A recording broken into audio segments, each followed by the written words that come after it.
अस्सलामुअलैकुम। पेशे खिदमत है अंबर नाग मारिया सीरीज की अगली कहानी सपेरा जासूस, पहला हिस्सा। स्याफाम सपेरन नर्तकी झोंपड़ी में चली गई। नाग सुरख न्योले की शक्ल में उसकी गर्दन में था। नर्तकी सपेरन ने नाग देवता यानी सुरख न्योले को खूंटी के साथ बांध दिया और झोंपड़ी से निकलकर सामने वाले दरख्त के नीचे आलती पालती मारकर बैठ गए। कालू सपेरा जो हैदराबाद सिंध से नाग देवता को सांप की शक्ल में नर्तकी सपेरन के पास लाया था, उसको नर्तकी ने अपने खतरनाक काले सांप से डसवा कर मार दिया था। अब वो बड़ी खुश थी कि नाग देवता उसके कब्जे में आ गया था। वो नाग देवता की मदद से अब बदरूहों के जंगल की मलका बनकर क़यामत तक जिंदा रह सकती थी। ये उसकी बहुत बड़ी कामयाबी थी और नर्तकी सपेरन इस कामयाबी पर बड़ी खुश थी। नर्तकी सपेरन अपनी झोंपड़ी के सामने दरख्त के नीचे आलती पालती मारे बैठी थी और बिल्कुल चुड़ैल लग रही थी।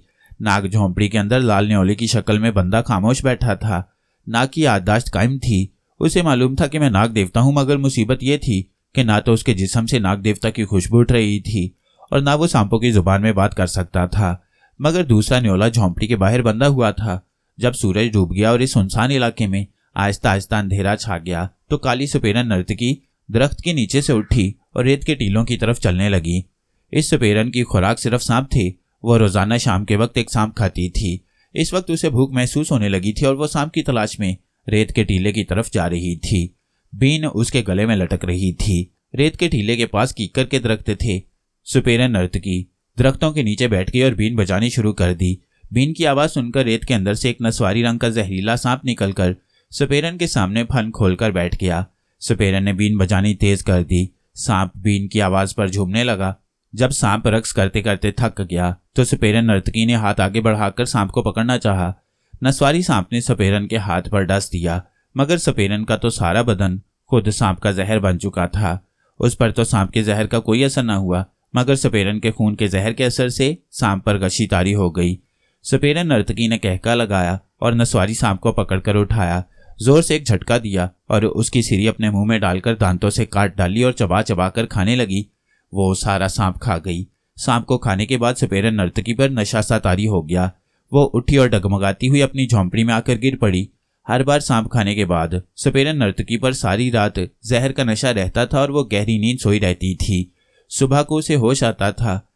नाग ने सुरख न्योले की शक्ल में सपेरन को झोंपड़ी में आकर गिरते और गहरी नींद सोते देख लिया था। जब सपेरन के खराटों की आवाज गूंजने लगी तो नाग ने न्योले की जुबान में बाहर वाले न्योले को आवाज दी। क्या तुम मेरी आवाज सुन रहे हो? बाहर से दूसरे न्योले ने जवाब दिया, मैं तुम्हारी आवाज सुन रहा हूं और मैं ये भी जानता हूं कि तुम असल में नाग देवता हो, मगर मैं तुम्हारी कोई मदद नहीं कर सकता। नाग ने कहा, तुम ये तो कर सकते हो कि किसी सांप को ये बता दो कि नाग देवता झोंपड़ी के अंदर सुरख न्योले की शक्ल में कैद है, उसकी मदद करो। बाहर वाले न्योले की आवाज आई, पहली बात तो यह है कि मैं सांपों की जुबान नहीं बोल सकता। दूसरी बात यह है कि मैंने तुम्हारी मदद की तो खूंखार सपेरन को फौरन पता चल जाएगा और वो मेरे टुकड़े करके मुझे खा जाएगी। मैं अपना यह भयानक अंजाम नहीं देख सकता, इसलिए खामोशी से बैठे रहो और तुम्हारे साथ जो होने वाला है उसका इंतजार करो। नाग ने कहा, ठीक है, तुम मेरी मदद बेशक न करो, मगर मुझे ये बता दो कि यह खूंखार सपेरन क्या चाहती है और मेरे साथ क्या सलूक करने वाली है। बाहर वाले न्योले ने कहा, मैं कुछ नहीं बता सकता। अब तुमने मुझे आवाज दी तो मैं जवाब नहीं दूंगा। नाग ने 2-3 बार बाहर वाले न्योले को पुकारा, मगर उसने आगे से कोई जवाब न दिया। नाग मजबूर होकर खामोश हो गया। रात गुजरती जा रही थी, फिर दिन का उजाला फैलने लगा। खूंखार सपेरन अंगड़ाई लेकर उठ बैठी। उसने अपनी लाल लाल आंखों से नाग की तरफ देखा और बोली, नाग देवता, तुम न्योले की शक्ल में भी अच्छे लगते हो। अब मैं तुम्हें अपने साथ बदरूहों के जंगल में ले जा रही हूँ, जहाँ अब मैं मलका बनकर हुकूमत करूंगी। उसने कहकहा लगाया और नाग की रस्सी खोलकर उसे अपनी गोद में उठा लिया। फिर दूसरे हाथ से अपने सबसे खतरनाक काले सांप को पहाड़ी से निकालकर अपनी कलाई के गिर्द लपेटा और अंधेरे में झोंपड़ी के बाहर आकर खड़ी हो गई। मुंह ऊपर करके आसमान पर चमकते सितारों को देखा और बुलंद आवाज में बोली, ऐ बदरूहों के जंगल के मनहूस सितारे, मेरी मदद कर। मैं तेरी मनहूस बदरूहों के पास जा रही हूँ। मैं बदरूहों के जंगल की मलका हूँ। ये कहकर काली सपेरन नर्तकी नाग और काले सांप को लेकर एक तरफ चल पड़ी। रात की तारीकी चारों तरफ फैली हुई थी। ये इलाका रेतला था, कहीं कहीं जंगली झाड़ियां रात के अंधेरे में चुड़ैलों के सरों की तरह जमीन से बाहर निकली हुई थीं।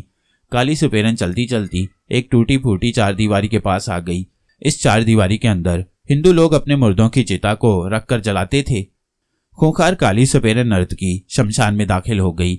यहाँ रात को एक मुर्दा जलाया गया था। ये हिंदू मुर्दा बड़ा गुनाहगार था और गरीब लोगों का खून चूसता रहता था और सूद खाया करता था। चुनाचे उसकी रूह मरने के बाद बदरू बनकर वहीं शमशान में मंडला रही थी। काली सुपेरन को मालूम था कि शाम को शमशान में एक ऐसा मुर्दा जलाया गया है जो गांव में बड़ा बदनाम था और जो गरीबों का खून चूसता रहता था। सुपेरन चिता के पास जाकर खड़ी हो गई। चिता में अभी तक आग मौजूद थी और मुर्दे की हड्डियां नजर आ रही थीं।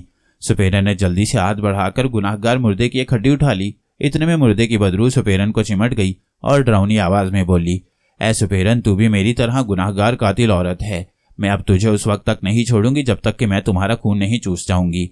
सुपेरन नर्तकी ने कहकहा लगाया और कहा, ऐ बदरू, तू नहीं जानती कि तू किसको चिमटी है। मैं तेरे जंगल की होने वाली मलका हूँ। इसके साथ ही सुपेरन नर्तकी ने एक खुफिया मंत्र पढ़कर फूंक मारी।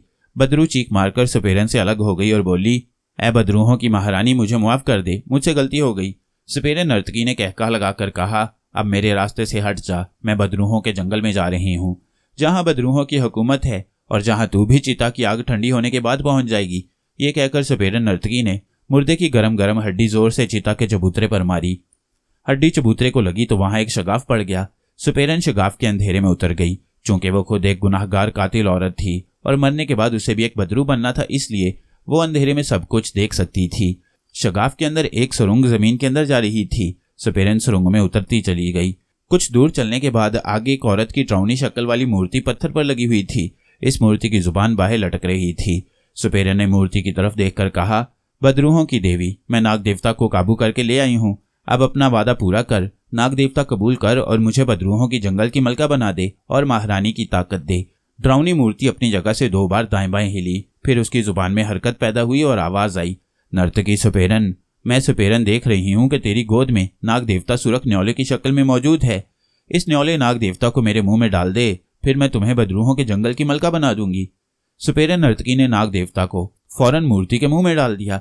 मूर्ति ने जुबान अंदर कर ली। नाग न्योले की शक्ल में मूर्ति के हलक से होता हुआ नीचे उसके पेट में गिर गया। मूर्ति के पथरीले पेट में घुप अंधेरा था। नाग के पास उसकी ताकत नहीं थी। वो लाचार होकर मूर्ति के पेट में एक तरफ बैठ गया। सुपेरन नर्तकी ने मूर्ति से कहा, बदरूहों की देवी, मैंने तेरी शर्त पूरी कर दी। अब तू मुझे बदरूहों की मलका की ताकत अता कर। ड्राउनी मूर्ति ने अपना हाथ ऊपर उठाया। सुपेरन नर्तकी उसे देख रही थी। मूर्ति ने अपना हाथ सुपेरन नर्तकी के सर पर रख दिया। इसके साथ ही वहां बिजली चमक गई। दूसरे लम्हे सुपेरन के अंदर जबरदस्त ताकत पैदा हो चुकी थी। उसके सर पर कछुए जैसा एक बदशक्ल ताज पड़ा था, जिसमें से एक सांप अपनी गर्दन निकाले बार बार अपनी जुबान लहरा रहा था। सुपेरन नर्तकी ने अपना काला सांप गले में डाल लिया और दोनों बाजू फैलाकर बोली, बदरूहों की देवी, तेरा शुक्रिया। ड्राउनी मूर्ति ने कहा, आज से तू बदरूहों की मलका है। जा और बदरूहों की दुनिया में जाकर उन पर हुकूमत कर।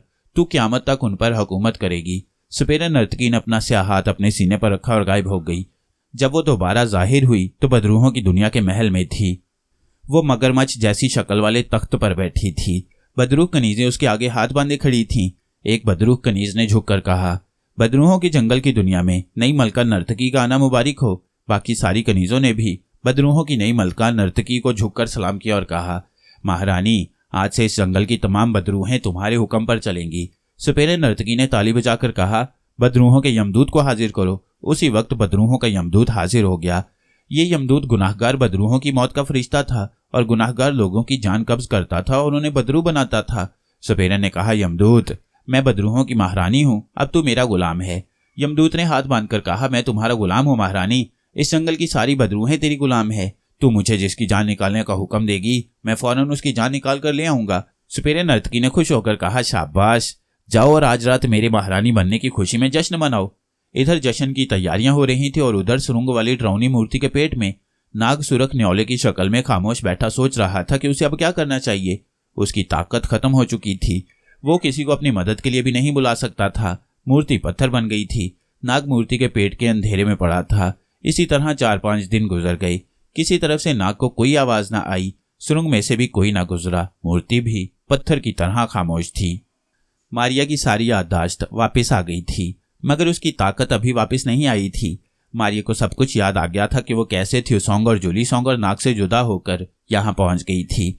अब उसने इस राजकुमार के चुंगल से निकलने की कोशिश शुरू कर दी। ऊपर से वो राजकुमार से हंसकर बात करती थी, मगर अंदर से फरार होने की तरकीबें सोचने लगी थी। राजकुमार हफ्ते में एक बार मारिया से मिलने आता था। मारिया गायब नहीं थी बल्कि नजर आ रही थी। एक रात मारिया अपने किले वाले कमरे की बालकोनी में खड़ी नीचे गहरी तारीख खड्ड को देख रही थी और सोच रही थी कि यही वो बालकोनी है जहां से इस जालिम राजकुमार ने राजकुमारी को नीचे धक्का देकर मार डाला था। अचानक मारिया के दिल में ख्याल आया कि बेचारी राजकुमारी बेगुनाह थी, उसकी रूह को स्वाब पहुंचाने के लिए जरूर दुआ करनी चाहिए। चुनाचे मारिया ने अल्लाह से राजकुमारी की रूह के वास्ते दुआ मांगी। दुआ मांगते ही मारिया को यूं लगा जैसे किसी ने पीछे उसके कंधे पर हाथ रखा है। मारिया ने पलट कर देखा, उसके पीछे वही राजकुमारी खड़ी थी जिसको राजकुमार ने बालकोनी से खड्ड में गिराकर मार डाला था। मारिया हैरान हो गई। राजकुमारी ने नरम आवाज में कहा, मेरी बहन, तुम्हारी दुआ में ना जाने क्या असर था कि मैं आग में जल रही थी कि एकदम से आग ठंडी हो गई और मैं फूलों के बिस्तर पर आ गई। फिर मुझे मालूम हुआ कि तुमने मेरी बख्शिश के लिए दुआ की थी। अब मैं तेरी मदद करने यहाँ आई हूँ। मारिया ने कहा, प्यारी बहन, किसी तरीके से मेरी खोई हुई ताकत मुझे वापस दिला दो, फिर मैं खुद ब खुद यहाँ से निकल जाऊंगी। राजकुमारी ने मुस्कुराकर कहा, तुम्हारी ताकत तुम्हारे पास जरूर वापस आ जाएगी, मगर तू फिर भी यहाँ से नहीं निकल सकेगी। तो इस जालिम राजकुमार को नहीं जानती, वो एक खबीस रूह है। उसने तेरी पीठ पर जो अपने खूनी पंजे का निशान लगा दिया है, जब तक वो निशान तेरी पीठ पर मौजूद रहेगा तो यहाँ से कभी बाहर नहीं निकल सकेगी।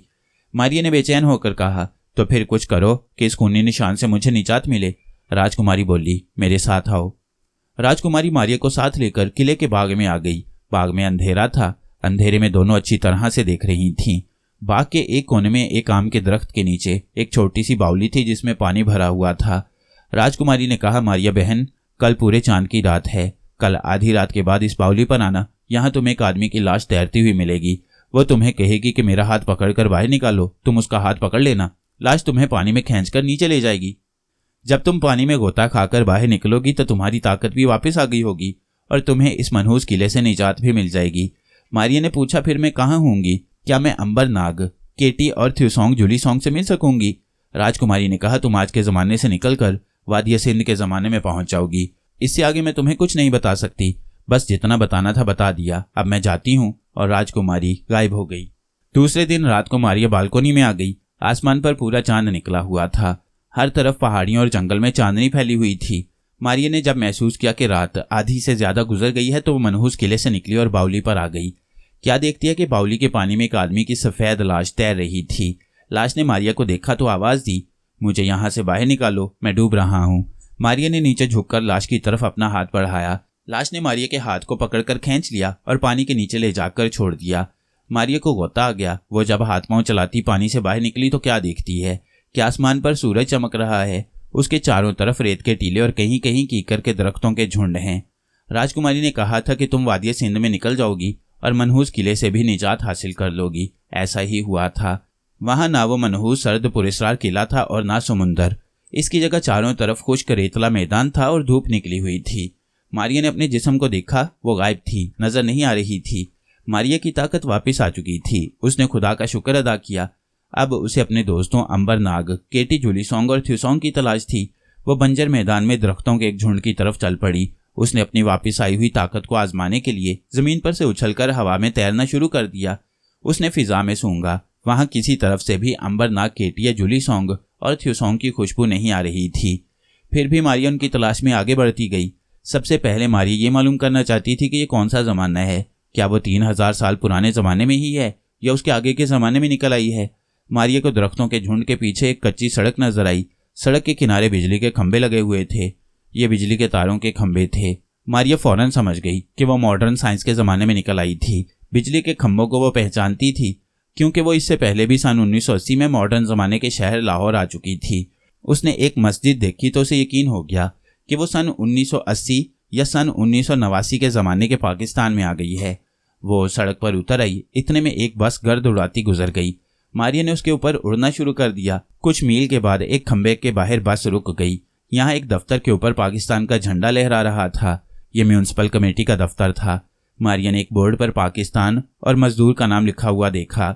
उसे यकीन हो गया कि वो मॉडर्न ज़माने के पाकिस्तान के सूबा सिंध में है। अब वो किसी बड़े शहर पहुंचकर अपने दोस्तों को तलाश करना चाहती थी कि शायद वो भी इस ज़माने में पहुंच गए हों। बस आगे चल पड़ी। मारिया भी उसके ऊपर उड़ने लगी।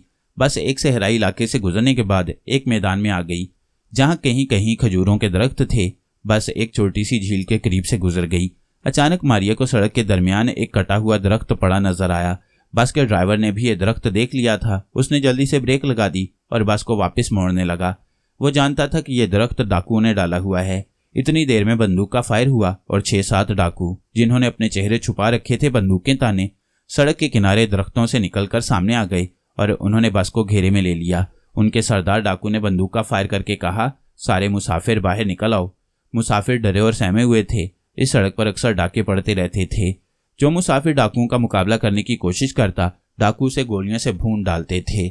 सारे मुसाफिर बस से निकलकर कतार में खड़े हो गए। उनमें से एक औरत और उसकी जवान लड़की भी थी। सब डरे हुए थे और कांप रहे थे। डाकुओं के सरदार ने कहा, तुम्हारे पास जो जेवर नकदी है निकाल कर जमीन पर रख दो। मुसाफिरों ने अपनी अपनी जेबों से नकदी वगैरह और कलाइयों से घड़ियां उतार कर जमीन पर रख दी। औरत ने भी अपने और अपनी जवान बेटी के कानों से सोने के बुंदे उतार कर नीचे रख दिए। डाकू ने सारी चीजें उठा ली। इतने में डाकुओं के सरदार की नजर जवान लड़की पर पड़ गई। उसने उसका हाथ पकड़कर खींचा और कहा, मैं तुमसे शादी करूंगा। औरत उसके पांव पड़ गई। सरदार, इसे माफ कर दो, इसकी शादी हो चुकी है। डाकू ने गरज कर कहा, हम इसके खामंद को गोली मार देंगे, फिर तो मैं इससे शादी कर सकूंगा। लड़की रोने लगी, डाकुओं की मिन्नतें करने लगी। औरत भी उसके पांव पड़ने लगी, खुदा और रसूल का वास्ता देने लगी। मगर डाकू जबरदस्ती लड़की को खींचकर घोड़े के पास ले गया। मारिया एक तरफ खड़ी ये सब कुछ देख रही थी। वो दरख्तों के पीछे चली गई और गैबी हालत से जाहिर हो गई तो सोने के जेवरात पहने हुए थी। वो एकदम डाकुओं के सामने आ गई और बोली, सरदार, इस लड़की को छोड़ दो और मुझे पकड़ लो। मैं तुमसे शादी करने को तैयार हूँ। मेरे पास जेवर भी बहुत हैं। डाकुओं के सरदार ने एक बहुत ही खूबसूरत गोरी लड़की को जेवरात में लदे फुंदे देखा तो उसकी लालची आंखें चमक उठी। उसने कहा, मैं इस लड़की से भी शादी करूंगा और तुमसे भी ब्याह करूंगा। तुम दोनों मेरी बीवियां होंगी। मारिया ने कहा, अगर तुमने इस बेकसूर मासूम लड़की को ना छोड़ा तो तुम्हें इस गुनाह की सजा मिलेगी, क्योंकि यह लड़की शादीशुदा है, ये किसी की अमानत है। डाकू सरदार कहकहा लगाकर हंसा और बोला, अरे देखो, यह लड़की मुझे नसीहतें करने लगी है। उसने अपने साथी डाकू से कहा, कालू राम, इस लड़की को पकड़कर ले चलो। मैं अभी तुम्हें खबरदार करती हूँ कि इस लड़की को छोड़ दो, वरना जो कुछ बाद में होगा उसकी जिम्मेदारी तुम पर होगी, मुझ पर नहीं। डाकू गुस्से में चीख उठा, कालू राम, इस गुस्ताख लड़की को गोली मार दो। कालू राम डाकू ने बंदूक की नाली का रुख मारिया की तरफ किया और फायर कर दिया। बंदूक की नाली ने आग उगली, धमाका हुआ और गोली मारिया को लगने की बजाय दरख्त से जा लगी, क्योंकि मारिया गायब हो चुकी थी। ये मामला देखकर सारे मुसाफिर और डाकू एक दूसरे का मुंह तकने लगे। कालू राम ने सहमी हुई आवाज में कहा, सरदार, ये कहीं काली माता तो नहीं थी? सरदार ने कहा, काली माता की तो हम पूजा करके चले थे, ये कोई चुड़ैल थी। गोली की आवाज सुनकर भाग गई है। चलो इस लड़की को उठाकर ले चलो। अब मारिया की समझ में आया कि ये हिंदू डाकू है। जो ही डाकू मासूम लड़की की तरफ बढ़े, किसी ने जैसे उनकी गर्दनों पर कोई भारी चीज मारी। दोनों डाकुओं की गर्दनें टूट गईं और वो वहीं गिर पड़े। दूसरे डाकू सहम कर पीछे हट गए। सरदार ने चिल्लाकर कहा, ये जादू टूना है, मुझ पर जादू का असर नहीं हो सकता। मैं इस लड़की को उठाता हूँ, देखता हूँ मुझे कौन रोकता है। मारिया ने आवाज दी, बदनसीब जालिम काफिर, आज तुझे तेरी और तेरे साथियों की मौत खींचकर यहाँ ले आई है। अगर तू ये जुल्म ना करता तो शायद मैं तुम्हें मुआफ कर देती, मगर अब मैं तुम्हें कभी मुआफ नहीं करूंगी। सरदार डाकू बौखला सा गया। मारिया ने उसके हाथ से बंदूक छीनी और हवाई फायर किया। दूसरे डाकू भागे, मगर मारिया उड़कर उनके सरों के ऊपर आ गई और भागते भागते उन पर गोलियां बरसाने लगी। सारे डाकू गोलियां खाकर खून में लथपथ होकर गिर पड़े और तड़प तड़प कर मर गए। सरदार डाकू घोड़े पर बैठकर भागा। मारिया ने बस के मुसाफिरों से कहा, तुम लोग अपनी अपनी नकदी, जेवर और घड़ियां लेकर बस में सवार होकर चले जाओ। मुसाफिर भी सख्त डरे हुए थे, मगर खुदा का शुक्र अदा कर रहे थे कि उसने ऐन वक्त पर गैबी मदद भेज दी। वो जल्दी जल्दी बस में सवार हो गए। माँ की लड़की गैबी मारिया को दुआएं देने लगी। ड्राइवर ने बस स्टार्ट की और हैदराबाद शहर की तरफ रवाना हो गया। मारिया हवा में उड़ती हुई उस तरफ चली गई जिधर हिंदू डाकू घोड़े पर सवार होकर गया था। मारिया को पहले तो डाकू नजर न आया, क्योंकि वहां बहुत खड्ड नाले थे और गहरे नशेब थे। आखिर मारिया को डाकू सरदार जाता दिखाई दिया। वो घोड़ा दौड़ाता एक तरफ भागा जा रहा था। मारिया उसे जिंदा नहीं छोड़ना चाहती थी, क्योंकि वो जानती थी कि अगर ये जिंदा रहा तो ना जाने कितने और इंसानों पर जुल्म करेगा, कितने बेगुनाह मासूम औरतों को बेइज्जत करेगा और कितने लोगों को कत्ल करेगा। मारिया एक सेकंड में उसके सर के ऊपर आ गई। डाकू सरदार अपनी तरफ से खतरे से बाहर निकल आया था। वो यही सोच रहा था कि अब वो बच गया है और उसे कोई कुछ नहीं कहेगा, लेकिन वो नहीं जानता था कि मौत उसके सर के ऊपर मंडला रही है। ये मौत मारिया की शक्ल में थी, जो उसके सर के ऊपर उड़ रही थी। मारिया के हाथ में अभी तक बंदूक थी। मारिया उड़ते उड़ते नीचे आ गई और काफी आगे जाकर उसने फायर कर दिया। घोड़ा धमाके की आवाज से घबराकर सीधा खड़ा हो गया। डाकू सरदार नीचे गिर पड़ा। उसने बंदूक तान ली और घोड़े के पीछे घबराया हुआ आकर बैठ गया। मारिया बड़े आराम से उसके सामने आकर खड़ी हो गई। डाकू सरदार उसे देख नहीं सकता था। वो आंखें खोले इधर उधर तक रहा था कि यह फायर की आवाज कहां से आई थी कि मारिया ने बड़े आराम से बंदूक की नाली डाकू सरदार के माथे के साथ लगा दी। डाकू सरदार घबराकर उठकर एक तरफ को दौड़ा। मारिया उछलकर फिजा में बुलंद हुई और उसके सर के ऊपर आ गई। अब उसने आवाज देकर कहा, तुम्हारे आगे पीछे हर तरफ मौत ही मौत है, तुम कहां भागे जा रहे हो? इसके साथ ही मारिया ने डाकू की टांगों में गोली मार दी। डाकू चीख कर वहीं गिर पड़ा। उसकी टांगों से खून बहने लगा। वो फिर भी बंदूक हाथ में लिए कभी इधर कभी उधर निशाना लेने की कोशिश कर रहा था, मगर उसे कहीं दुश्मन नजर नहीं आ रहा था।